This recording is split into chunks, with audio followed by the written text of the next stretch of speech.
La Sociedad Española de Radiodifusión presenta... Ser. ¡Viva la radio! Podcast. Siempre. En la cadena Ser. La hora extra. Con Dani de la Fuente.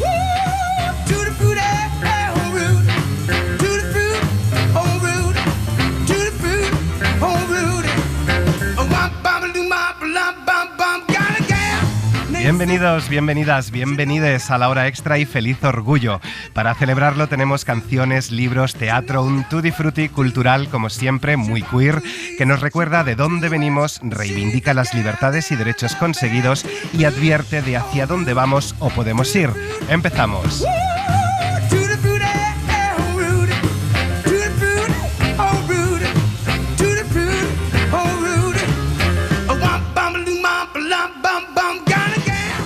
Núria Martorell, Francina Cortés, benvingudes, bienvenidas a la hora extra y feliz orgullo. Muchas gracias, Daniel. Muchas gracias. Núria es periodista cultural especializada en música, Francina es ilustradora, infografista, diseñadora gráfica. Las dos habéis publicado Quiero ser libre, un ensayo desenfadado sobre la historia de artistas y canciones queer por la libertad y el respeto, con la editorial Redbook. Decís que no nace con vocación enciclopédica, es una selección muy amplia de artistas y de canciones, pero claro, en toda selección hay descartes. ¿Cuál es la vocación del libro? ¿Sabéis cuántos nombres salen recogidos y si os ha quedado alguna espinita fuera? Mira, saber cuántos nombres no, y deberíamos saberlo, porque es una pregunta muy lícita, pero es que son tantos. Sí que se me ocurrió poner en negrita todos los nombres para que en la lectura fuera fácil encontrarlos. Sí, pero es que estamos hablando, quizá, no recuerdo, yo creo que llegué un día a hacer la suma, pero no sé si me salían como 100 y pico, no sé, muchísimos. Sí, lo que no tiene vocación enciclopédica, me gusta que lo digas, Daniel, porque mucha gente nos entrevistan y nos dicen, es una enciclopedia sobre la música queer. No, porque ya es lo que también decías, al hacer una selección siempre hay descartes. Si fuera una enciclopedia aún tendrían más delito estos descartes. Me acuerdo de la primera vez que expliqué a los amigos que había hecho este libro, me dijeron, ¡ay, qué bien! Pues seguro que hablas de Locomía. Digo, me cago en todo, ¿no? Locomía no está. Y pensé, pues me va a pasar con muchos más nombres. Bueno, yo creo que la vocación del libro también es acercar al público todas esas historias de personajes archiconocidos, la mayoría, otros no tanto, pues eso, que tienen algo que contar que seguramente muchos de nosotros no sabíamos y descubrimos gracias al libro. Luego te voy a preguntar por las ilustraciones, pero ¿quién ha decidido quién sale ilustrado y quién no? Francina.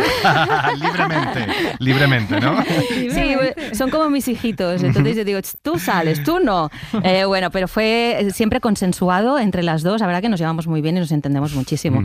Cuando Núria me pasaba listas y listas de nombres, pues al final era, vale, este sí, este no. ¿Por qué? Bueno, pues un poco por esa intuición de, aparte algunos sí que los conoces, ¿no? Pues son, como digo, muy conocidos, pero esa intuición de este personaje tiene algo que hay que ilustrar, ¿no? Algo que decir visualmente. Y hay muchísimos que, aunque me hubiera encantado, es que no era posible. Si empezamos por el principio de esta historia, la primera pregunta es ¿qué significa queer? Y es lo que os pregunto a vosotras, ¿qué es ser queer? E independientemente de vuestra sexualidad, ¿os habéis sentido queer vosotras también? Totalmente. Yo me siento muy queer. Es una palabra muy bonita que queremos que salga del armario.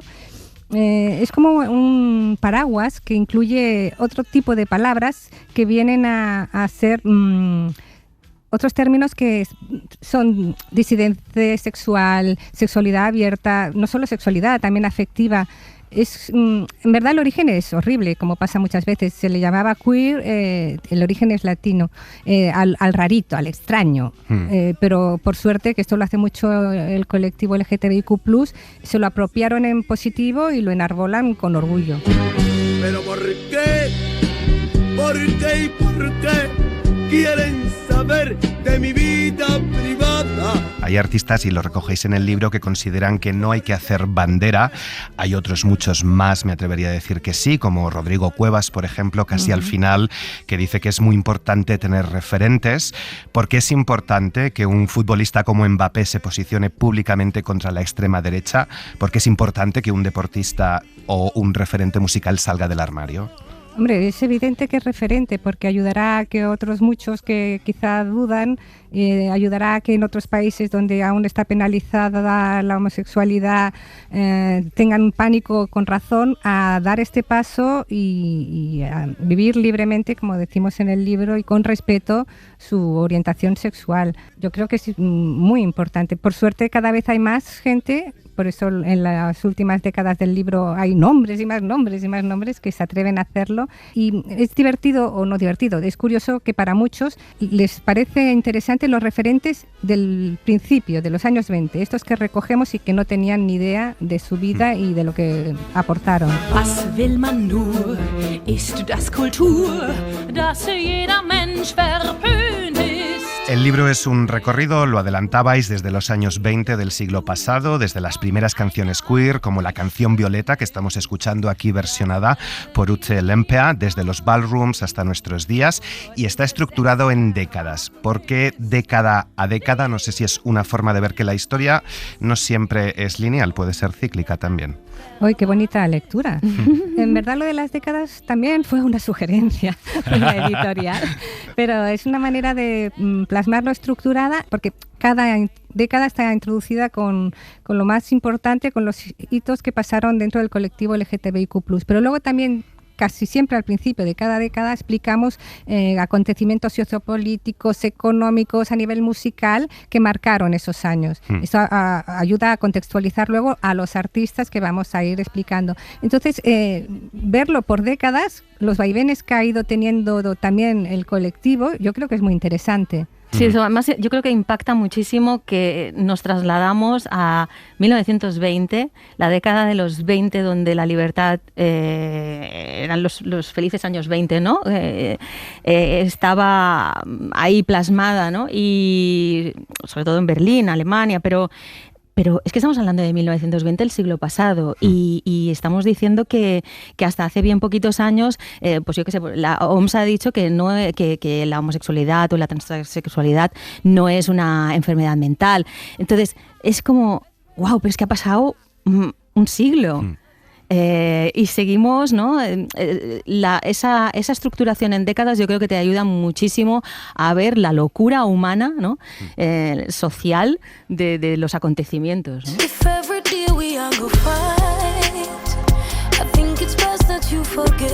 Es un recorrido histórico temporal, o sea, década a década, también por géneros musicales y geográfico. Termináis con el continente latinoamericano, hay países donde es delito incluso ser homosexual, como Jamaica, ahí habláis del reggae. ¿Qué queda por hacer en el continente latinoamericano? Queda mucho por hacer. Ahí hay artistas muy rompedores, muy necesarios, que desde hace mucho tiempo están abriendo un camino importante. Pero la verdad es que no me atrevo a contestar tu pregunta, Daniel. Hay una cosa, Daniel, que me parece interesante, ya que al final en esta década última, damos un dato, en el 2021, no estamos hablando de Latinoamérica, sino que hablamos de Europa, donde dice: Hungría aprueba la ley anti-LGTBI con la que se recortan los derechos del colectivo al prohibir hablar de homosexualidad en las escuelas y en los medios de comunicación. Esto está aquí al lado. Sí, era mi segunda parte de la pregunta. Vale, perdona. No. De América Latina a Europa y a España también en particular, porque no sé si sois conscientes de que este libro, que es para todos los públicos, no lo van a adquirir en muchas bibliotecas de España. Exacto. Como aquí, también en Estados Unidos, se están retirando libros LGTBI. Exacto. Hay criminalización de las drag queens. También recogéis la historia de las primeras drags, que podríamos remontar a la época de Shakespeare. Aumentan las agresiones homófobas, los delitos de odio, se retira la bandera LGTBI de los ayuntamientos. ¿Os preocupa la situación en España? Muchísimo, claro. Muchísimo. Que tantas poblaciones gobernadas por Vox estén haciendo lo que tú mismo has explicado, retirando de bibliotecas libros de temática LGTBIQ+, es para tener mucho miedo, y luego las agresiones, evidentemente, que ahí ya es dar un paso mucho más tremendo a lo que es defender toda esta gente queer. Francina, leo, ilustra la vida, infografía el conocimiento y visualiza la ilusión. Me parece precioso. ¿Cómo es ese proceso de creación para captar tan bien la esencia, el alma de estos personajes? Bueno, primero decidir quién es, ¿no? Que voy a ilustrar, informarme, pues eso, a través de todos los relatos que me pasaba Nuria, ver vídeos donde aparecen, en el caso en que el personaje tiene vídeos, ¿no? Fotos y nada, de alguna manera ver todo eso, sentir un poco, escuchar sus músicas y empezar a dibujar, no sé cómo decirte. De ahí sale lo que sale. Yo creo que salen personajes que visualmente tienen alma y aportan, pues eso, ¿no? Esas ganas de saber un poquito más y de leer el relato. El primer personaje que ilustré fue Shamir, un desconocido para mí. Creo que para Nuria también, ¿verdad? Un desconocido para ambas, pero me encantó su estética, me gusta su música y me gusta él como personaje, lo que dice. Bueno, y otra grande que me gusta muchísimo recordar es Ma Rainey. Son dos ilustraciones muy, muy, muy interesantes. Y luego, pues Madonna, por supuestísimo, me gustó mucho. Y Michael Stipe, muchísimo. Can someone tell me why? De todos ellos y de mucho más hemos hablado con Nuria Martorell y Francina Cortés. Toda la entrevista en nuestra web y en Ser Podcast. Seguimos con uno de los mejores libros que hemos leído en esta primera mitad del año. Biografía de X, de Catherine Lacey, con Alfaguara. La autora americana ha impresionado con esta falsa biografía de una pintora muerta en un Estados Unidos dividido en dos, un norte progresista y un sur brutalmente conservador donde se retrocede en derechos. Con ella ha hablado Pepa Blanes. El escritor Max Aus se inventó una biografía, la del pintor cubista Josep Torres Campanals. No contento con ello, decidió crear hasta los cuadros que ese presunto pintor podría haber pintado y celebrar una exposición con ellos. No ha llegado tan lejos la estadounidense Catherine Lacey en Biografía de X, su cuarta novela. En ella cuenta una biografía de una falsa pintora y artista americana, donde incluye fotos y también pinturas como hacía Au. La forma era lo que más me interesaba en un primer momento. Me gustan mucho las biografías reales y eso es lo que quería hacer, escribir una sobre alguien real, pero por muchas razones no podía. Entonces pensé que igual una manera de acercarme al género era escribiendo una novela. Estuve pensando durante un tiempo cómo abordarla y pensé que era una buena idea que contara la biografía de una viuda con un matrimonio complicado. Me parecía la persona idónea para escribir la biografía. Heredera de Joan Didion, de Manuel Carrer, la escritora trasciende todos los géneros. Nos lleva por un Estados Unidos dividido en dos, un norte progresista y un sur que ha vivido bajo una especie de teocracia o gobierno conservador y corrupto, al estilo del Gilead del cuento de la criada, la novela de Margaret Atwood. Una metáfora perfecta de ese retroceso en derechos que está padeciendo muchos estados sureños del país ahora mismo. There's this lack of awareness of, like, I think once the Obama years happened, everybody was like, we're done. America finally got perfect. How exciting. Recuerdo los años de Obama. Todo el mundo creía que Estados Unidos era ya un lugar perfecto, que se había acabado todo lo malo. Fue emocionante, casi como si hubiéramos cumplido el sueño americano. Había una actitud en la que yo misma caí, de no ver todo ese conservadurismo que en parte se concentra en el sur y que acabó votando a Trump. Hoy Internet nos permite ver esa realidad y darnos cuenta de que es un lugar muy dividido. A mí no me da miedo eso, de hecho creo que me gustaría que nos separáramos. Odio decirlo, pero siempre he pensado que esa diferencia es real. Yo misma viví un choque cultural muy fuerte al mudarme a Nueva York. Es una cultura diferente.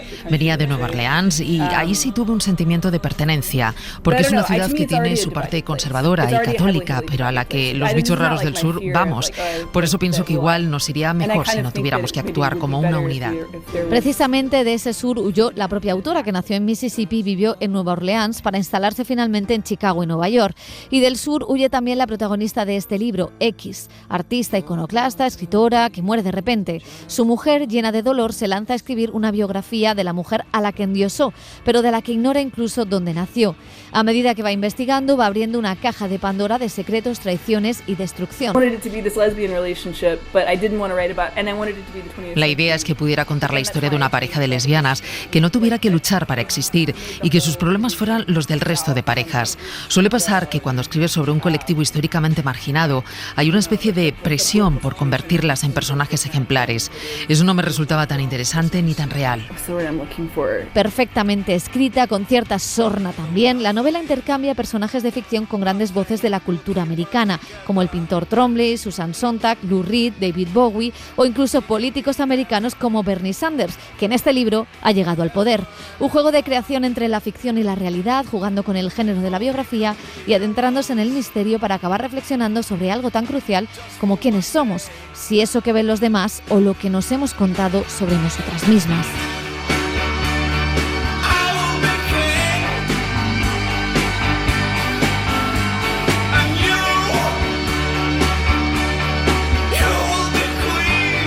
Más historias de reinas, heroínas que han conquistado derechos. Foto España conmemora el centenario del olimpismo femenino español con la exposición dedicada a Lili Álvarez, la primera mujer que participó en unos Juegos, los de París de 1924.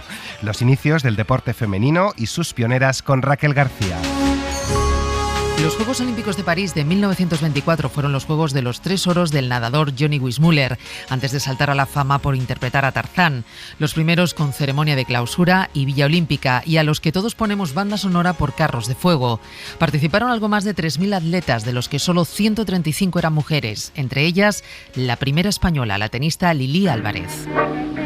Lili Álvarez nació en Roma en 1905, hija de una familia adinerada. Se crió en Suiza, donde comenzó a practicar deporte desde muy pequeña, como patinaje sobre hielo, equitación o esquí alpino, pero sobre todo tenis. Ella era una mujer privilegiada, tuvo una educación privilegiada, se crió en los Alpes suizos, nació en Roma en 1905.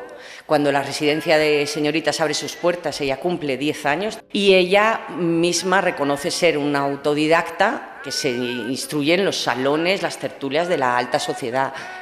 Coincide con Alfonso XIII y bueno, ella decían que tenía una personalidad muy marcada. Entiendo yo que para llegar hasta donde llegó tenías que tirar un poco de eso, ¿no? Lo cuenta la investigadora Lucía Lalín, comisaria de esta exposición, que puede verse en la Residencia de Señoritas de Madrid, institución dirigida por María de Maeztu, por la que pasaron mujeres como Clara Campoamor, María Moliner, María Goyri o Victoria Ken, figuras fundamentales de la vanguardia artística, literaria, política, intelectual y social desde su fundación en 1915 hasta la Guerra Civil. La muestra no solo conmemora el centenario del olimpismo femenino español, también explora los inicios de la práctica deportiva en España y su vinculación con la modernidad. Es casi un paseo ilustrado. Hemos hecho un diseño en el exterior de paneles que nos recuerdan a las revistas ilustradas de época y ahí tratamos de hacer guiños a los grandes momentos en la vida de Lili y también rendimos homenaje a las españolas contemporáneas. Mostramos fotografías de la Residencia de Señoritas y citas literarias a lo mejor de Josefina Carabias, hablando de este ambiente en los jardines, de cómo se recluyen a estudiar y cómo disfrutan de ese jardín, ¿no? El interior está dedicado a la trayectoria profesional de Lili Álvarez, no solo la deportiva, con fotos nunca antes expuestas en público de su infancia practicando deportes en los Alpes suizos, también la periodística y la literaria. Fue corresponsal del Daily Mail y autora de varios ensayos.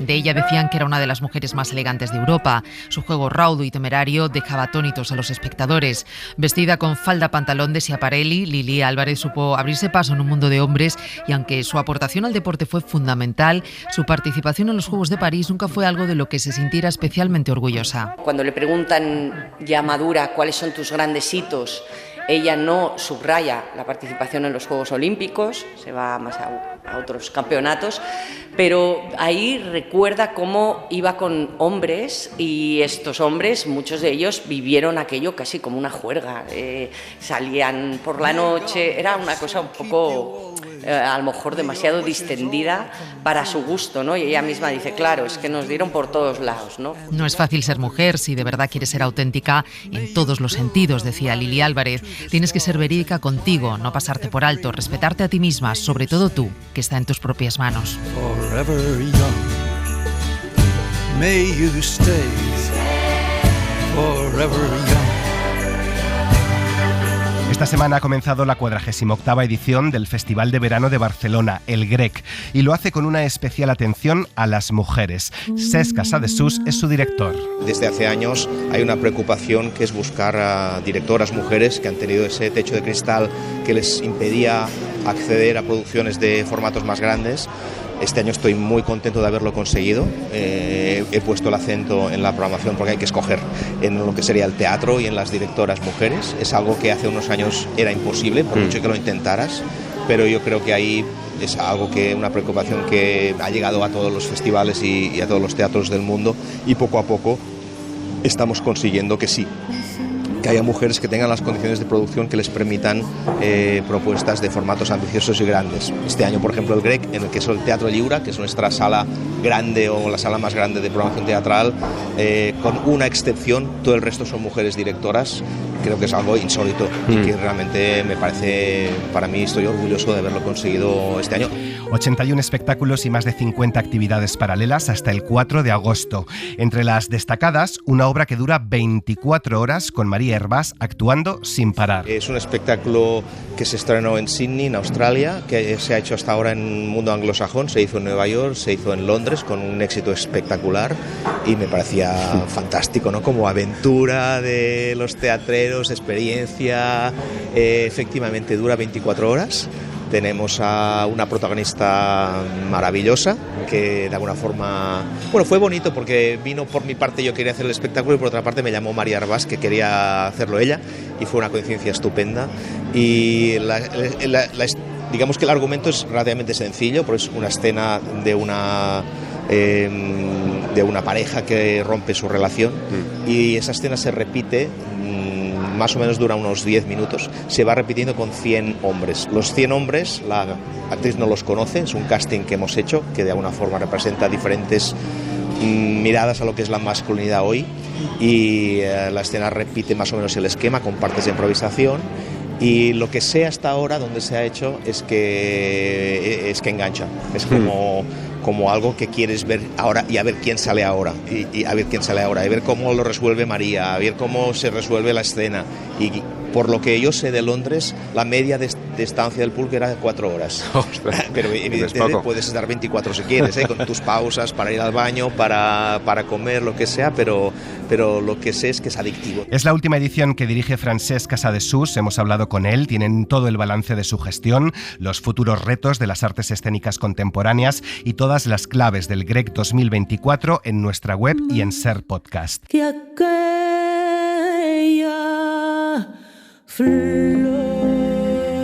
Y terminamos en el teatro con una última historia LGTBIQ+, la de Luis Mariano, el novio de España. Por favor, cuando ella llegue esta noche, don Luis Mariano, que lo nuestro siempre será un secreto. Para ella y para toda España. Juan Carlos Rubio y Carmen Raigón, bienvenidos a La Hora Extra. Muchas gracias. Bien hallado tú, que nos has traído contigo, muchas gracias. Un placer. Juan Carlos es guionista, dramaturgo, director, productor. Hemos hablado mucho de él el año pasado, pero sin él. ¿Y bien?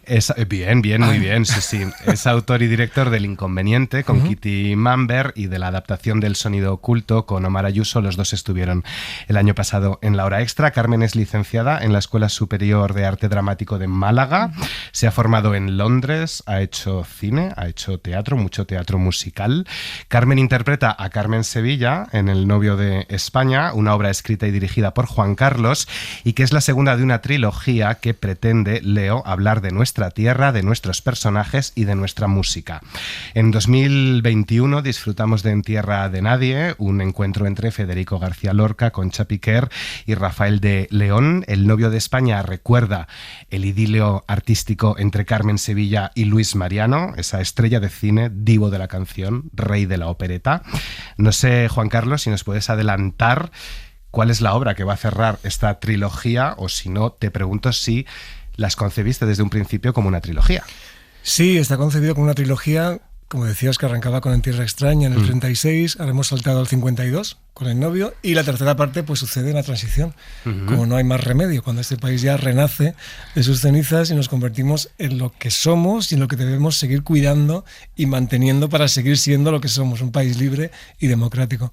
Pero no te voy a contar nada, la tercera parte tú me traes a este programa que me encanta escuchar siempre y hablamos más adelante. Ahora hablemos del Novio de España. La tarántula un bicho muy malo, no se mata con piedra ni palo. Pues con El Novio de España llegáis ahora al Teatro de la Latina de Madrid después de una gira ya de varios meses, una gira nacional. ¿Cómo ha sido la respuesta del público? Ha sido muy bonita. Recibir tanto amor y tanto cariño de parte de tantas partes de España ha sido muy bonito. ¿La respuesta es distinta dentro que fuera de Andalucía? Bueno, te diría que no. La verdad que en general el recibimiento es muy bueno, la gente sale con una sonrisa de oreja a oreja de la función, que es el objetivo, y no, la verdad es que todo el mundo lo ha recibido muy bien. Aparte que como hay un cóctel de nacionalidades en esta función, nacionalidades dentro de la península, tenemos a Carmen, que es andaluza, Luis Mariano, que es del País Vasco, la Marquesa de Cangas, que es gallega, es un personaje de ficción pero gallega, y Felip, que es catalán. Entonces también hablamos en las 4 lenguas en la función y nos permitimos fantasear con esa realidad, porque sí es verdad que partimos de un hecho real, como es que los padres de Luis Mariano querían regresar a España, no tenían pasaporte, y Luis Mariano se lo pidió a Franco. También partimos del hecho real de que Luis le pidió a Carmen varias veces que se casara con él. Ella dijo que no.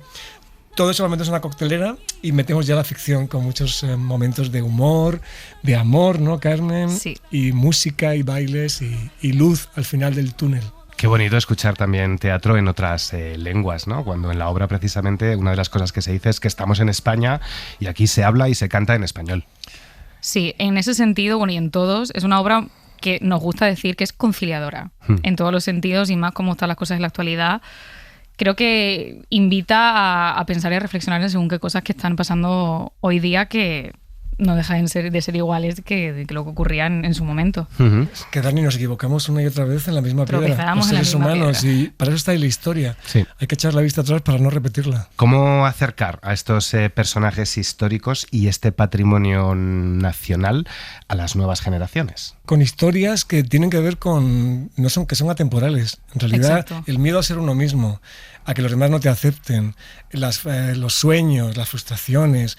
Todo eso nos va a acompañar hasta que estemos en Venus, en el siglo XXV, los que estén en Venus o en Marte, donde sea, porque es la historia de nuestro ADN, una y otra vez. Y yo creo que lo que tenemos también en la función, que es fantástico, es el trabajo que ha hecho Julio Aguad, director musical, recuperando un montón de canciones que para muchas generaciones son patrimonio y para las nuevas es un descubrimiento y flipan, como se dice, flipa la gente más joven, pero esta canción... Yo me incluyo yo siendo de generación así más joven, yo veía canciones que no conocía, como cuplés y demás, y invito a todo el mundo que venga a verlo porque es maravilloso, de verdad que sí. Se acaba de cumplir un año de la muerte de Carmen Sevilla, la llamada novia de España. Y tú, Carmen, es verdad que te pareces bastante. Hoy muchas gracias, me lo tomo como un halago. Sí, de verdad. Me lo tomo como un halago. Estás extraordinaria interpretando a Carmen, y por lo que he leído, además es que te llamaban Carmen de España. Sí, esto de estas cosas que se alinean los astros y al final esto sale, sí, porque coincide con, según qué parte de la obra, que se narra que a ella la llamaron Carmen Sevilla porque coincidía con muchas Cármenes y al final se quedó con ese nombre. Y a mí, pues por parecido, por lo que fuera, yo me quedé con el apodo de Carmen de España porque coincidíamos muchas Cármenes en la escuela, y es verdad que los proyectos pues es un nombre muy común y pues coincidía. Y al final pues yo decía, pues ya está, la Carmen de España. Es que estaba predestinada, es que esto es el destino a tenerla a ella maravillosa en escena junto con Cristian Escuredo, que está fabuloso como Luis Mariano, con Didac Flores, que es Felip, y con Carmen Morales, que debuta con nosotros como la Marquesa de Cangas. Luis Mariano, lo adelantabas, está interpretado por Cristian Escuredo. Te lanzo, Carmen, la pregunta que te hace en la obra: ¿cómo conectas con tu personaje? ¿Cómo has preparado este papel, sobre todo para no caer en una imitación? Esto es algo que yo comparto efectivamente con Cristian, siendo personas que ya existieron.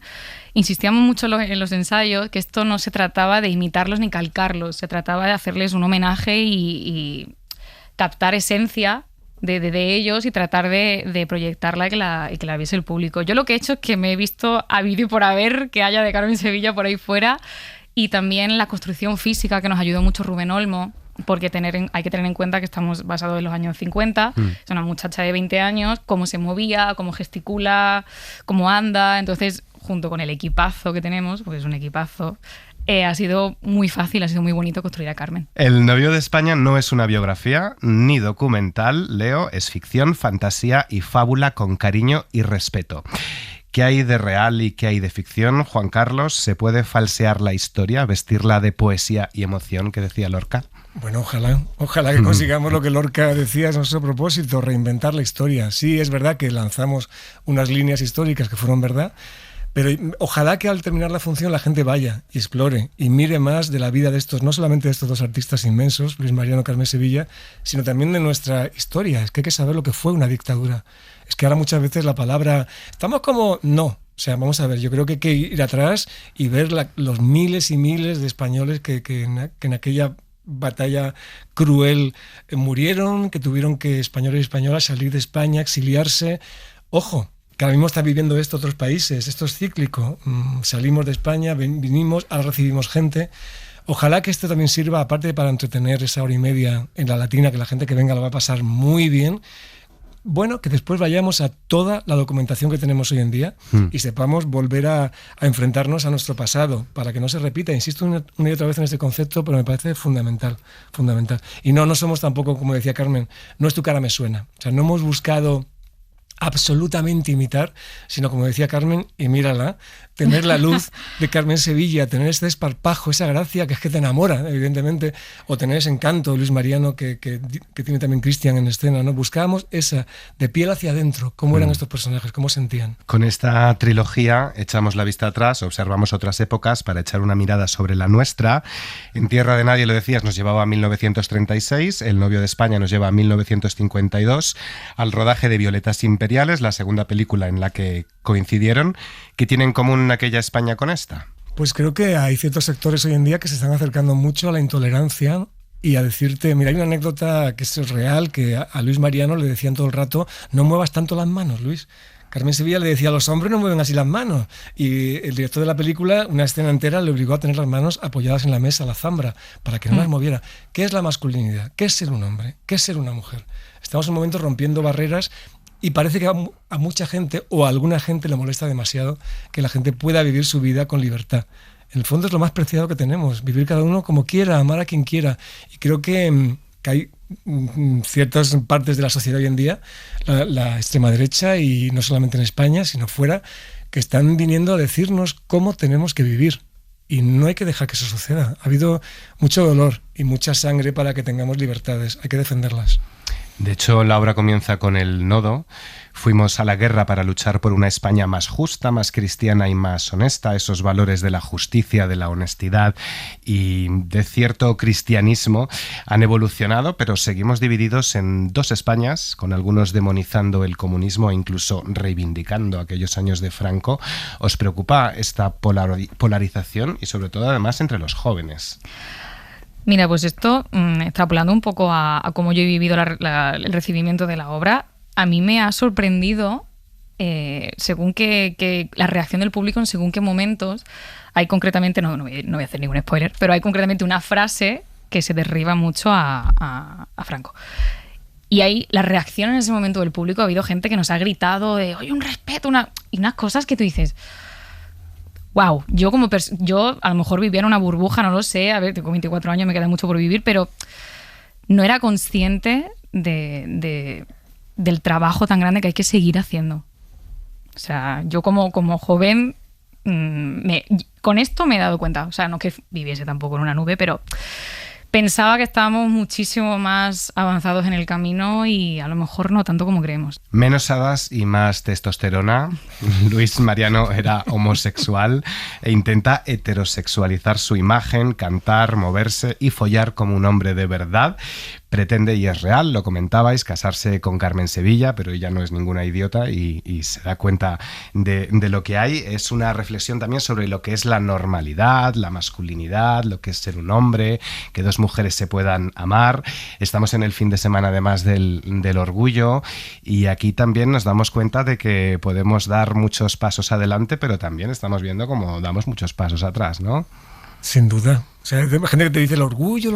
No, perdona, hay que seguir saliendo a la calle y que la gente vea la diversidad y que cada uno haga lo que le dé la gana. Pero sí, ojalá que llegue el día en que no haga falta, pero estamos lejos. Sigue habiendo muchos crímenes, muchas agresiones y mucha gente que quiere que prime su intolerancia respecto a la vida del otro. Así que hay que seguir celebrando la diversidad. Aparte que hace años esta movida que hubo con la familia, esto va a acabar, pero ¿qué va a acabar con nada? Si cada uno tiene que vivir su vida en su casa como le dé la gana, de la mejor manera posible, y no te metas donde no te están llamando. Respeto, que es una palabra que debemos, empatía y respeto son dos palabras a recuperar. Se dice si va sola, qué desgraciada es, se dice que coqueta si con un hombre va, si ven a dos mujeres también se dice que el mundo está al revés. La cosa es murmurar. Concha Piquer y Carmen Sevilla eran mujeres religiosas y conservadoras, ellas lo admitieron, pero pioneras también en cantar por la libertad sexual. Quiero amar con libertad, cantas sin escuchar el que dirán. Un tema de Concha, mucho que agradecer a estas mujeres que fueron muy valientes en otros tiempos. A mí, de hecho, me sorprendió muchísimo que esta canción fuese del año del que es. O sea, me quedé y decía, no puede ser que más tarde de esta canción vino lo que vino. Entonces, pues, que viva Concha Piquer y que vengan más mujeres como Concha Piquer. Y ya dejó de cantarla. El problema es que Concha Piquer cantaba en el 33, se dice, con esa letra, hay que amar en libertad, si va de la mano dos mujeres, la gente murmura, que nos dejen en paz, pero dejó de cantarlo. Concha ya, a partir del golpe de Estado, tuvo que callar, pero Concha Piquer fue una mujer que se puso mundo por montera. Ella se fue a Nueva York, tuvo una pareja 25 años mayor, tuvo hijos sin estar casada, vamos, fue empresaria, mujer empoderada, como se dice ahora mismo, ¿no? Por eso, en Tierra Extraña, ella era esa mujer que hablaba de la República. Ahora hemos pasado a Carmen Sevilla, que siendo extraordinaria, sí que acató unos valores, llegar virgen al matrimonio, que está muy bien, sí que está muy bien, que cada uno haga lo que le dé la gana. O sea, una cosa no quiere quitar a lo otro, te obliga a que hagas lo que no quieras. Pero Carmen Sevilla simboliza ese espíritu que estuvo ahí sobrevolando la época terrible del franquismo, y en esta tercera parte, que te contaré más adelante, sí que hablaremos ya de esa nueva mujer que surge con la transición. Nací así, bendecía por la vida, y todos hablan de mí. Yo no soy hombre ni mujer, elegí vivir así. El novio de España es una obra divertidísima, muy tierna, para mostrar un contexto doloroso. Toda la entrevista en nuestra web y en Ser Podcast. María Jesús Rodríguez ha estado en la técnica. Muchas gracias por acompañarnos. Feliz Orgullo Queer y que tengan buena semana. Suscríbete a La Hora Extra. Todos los episodios y contenidos adicionales en la app de Cadena Ser y en nuestros canales de Apple Podcast, Spotify, iVoox, Google Podcast y YouTube. Escúchanos en directo en la Ser los domingos a las 7:30 de la mañana. Cadena Ser. La radio.